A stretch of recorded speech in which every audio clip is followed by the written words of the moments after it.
Now assuming that we are given a root of 2x plus 1 is equals to x minus 1, and then you're supposed to solve for x. Now problems of this nature, the first thing that you do, you want to simplify the problem, make it less complicated. Therefore you want to get rid of the square root. Therefore you have root of 2x plus 1 is equals to x minus 1 on the other side of the equal sign. Therefore you square this side, you also square the other side to get rid of this square root, and therefore this 2 gets rid of this square root, and then you will be left with 2x plus 1, which is equals to, that we must expand this to have at least two similar brackets of x minus 1. Therefore when we multiply out, we're going to have x squared minus 2x plus 1. Now we transpose and have everything on the same side and collect the like terms. Therefore we'll have x squared minus 2x minus 2x plus 1 minus 1. This is all equals to 0. And then okay, we continue to collect the like terms. X squared minus 2x is minus 4x plus 1 minus 1 is 0. Therefore this is equals to naught. Then we factorize this by taking out the common factor. The common factor on both terms is x. Therefore we take out x, we will be left with x minus, here we'll be left with 4. All of this is equals to 0. Therefore my x will be equal to a 0, or my x minus 4 will be equal to 0. Therefore x will be a 4. Now these are two of my solutions. So let's just test to see whether both of them they make the expression to become true. You take 0, you substitute 0 for x, and then it becomes 2 times 0, which is 0. 0 plus 1 is 1. Therefore root of 1 is 1. Then you take the same 0, you put it here, and then x minus 1 is 0 minus 1 becomes a minus 1. Therefore 0 is not part of the solution because a 1 cannot be equal to a negative 1. Now on this case we take a 4, we put the 4 there. For x it becomes 8 plus 1, it's 9. Root of 9 is 3, so we have 3 on the left hand side. We put the 4 for x this side. 4 minus 1 is a 3. Therefore this one is definitely an applicable solution. Okay, the second one, we have 2x minus 3 is equals to root of 2x minus 3. This is practically the same thing. They just changed a few letters there, but it's still the same thing. Therefore to solve this one, we apply the same principle here. We have 2x minus 3 on the left hand side. Therefore we have root of 2x minus 3 on the right hand side. So to get rid of the square root, we square this side, we also square that side. Therefore the square root cancels out the 2, or the 2 cancels out the square root, and therefore we expand this one to be 4x squared minus 12x plus 9. This is equals to 2x minus 3. Therefore we collect the like terms and transpose. We still have 4x squared, we have minus 14x, and then we have plus 12. All of this is equals to 0. Therefore we try and factorize this one. Okay, even before we can factorize, I think we can simplify even further to say, let's divide this one by 2, divide by 2, divide by 2, and we divide by 2. And therefore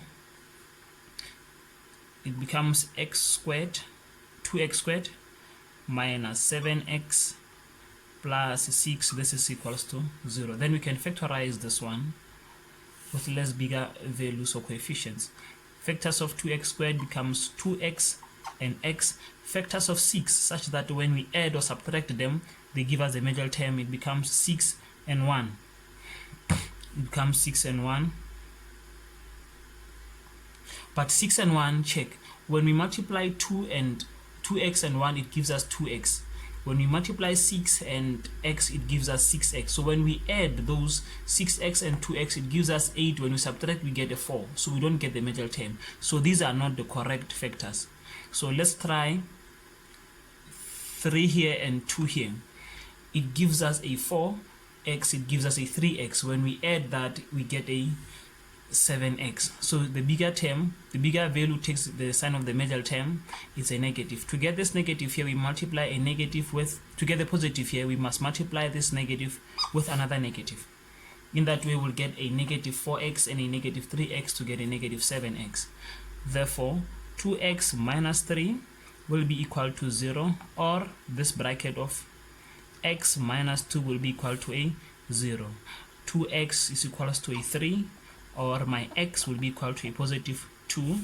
Therefore, you divide both sides by 2. Therefore, x becomes a 3 over 2. Sorry for the untidiness here. You can also take the solutions that you got here and test them on the equation to say, we substitute 3 over 2 for x here. So we're going to get 3 minus 3, which is 0. We put it here again, we get again a 3 minus 3, which is a 0. So 0 is equals to 0. So this one qualifies. Okay, it satisfies the expression. We have a 2 again. We put 2, it becomes 4 minus 3 is 1. We put 2 again here. We get 4 minus 3, which is 1 again. Root of 1 is 1. So even this one satisfies the expression. So we are covered in that part. We can do the third one.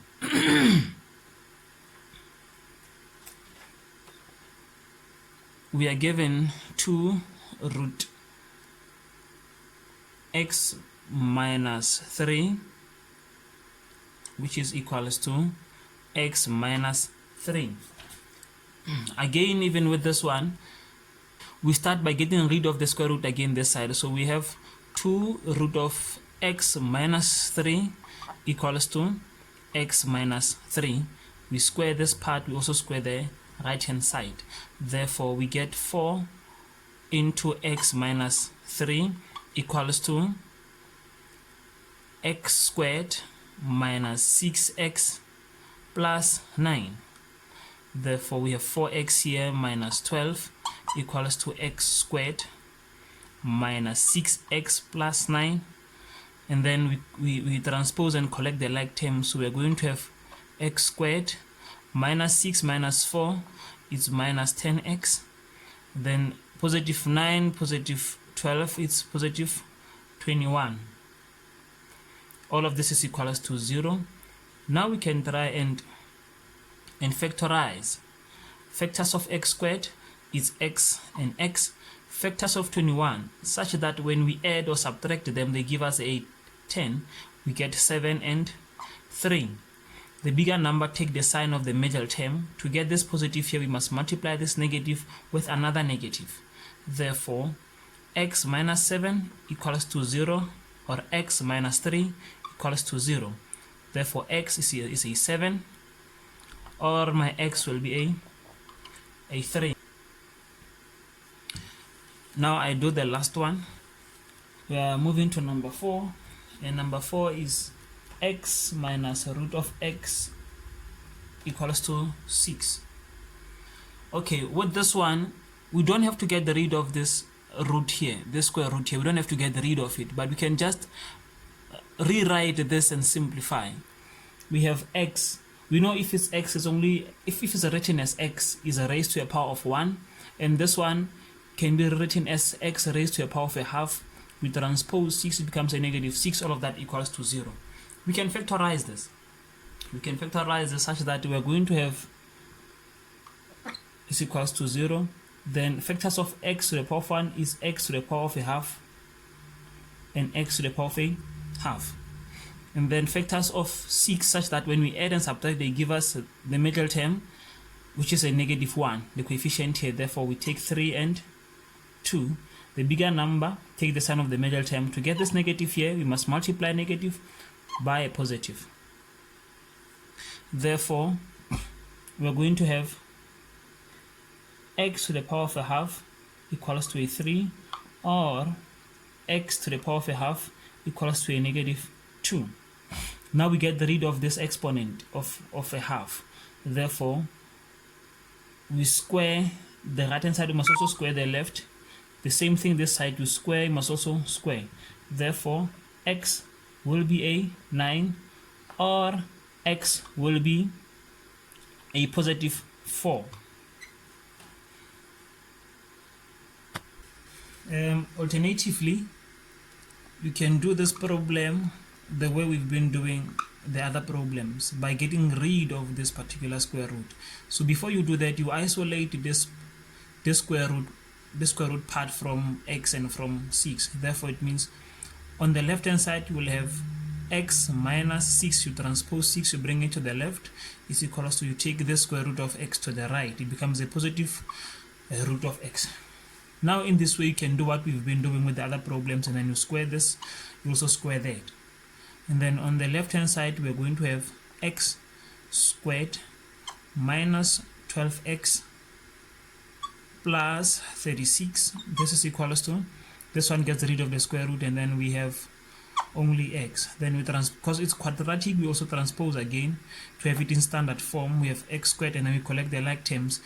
Negative 12x minus x becomes a minus 13x plus 36. So this is equals to 0. Then we can factorize this one.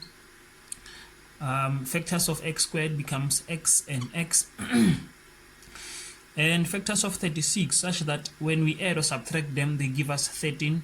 Then we work with 9 and 3, 4. 9 and 4. So we are going to have the bigger number taking the sign of the major term is negative. To get this positive, we multiply negative by another negative. Therefore, my x becomes a positive 9, or my x becomes a positive 4. So this is the most preferred method. So I would also advise that you take this particular method as well, unless you're also comfortable with the first one. Negative at the top.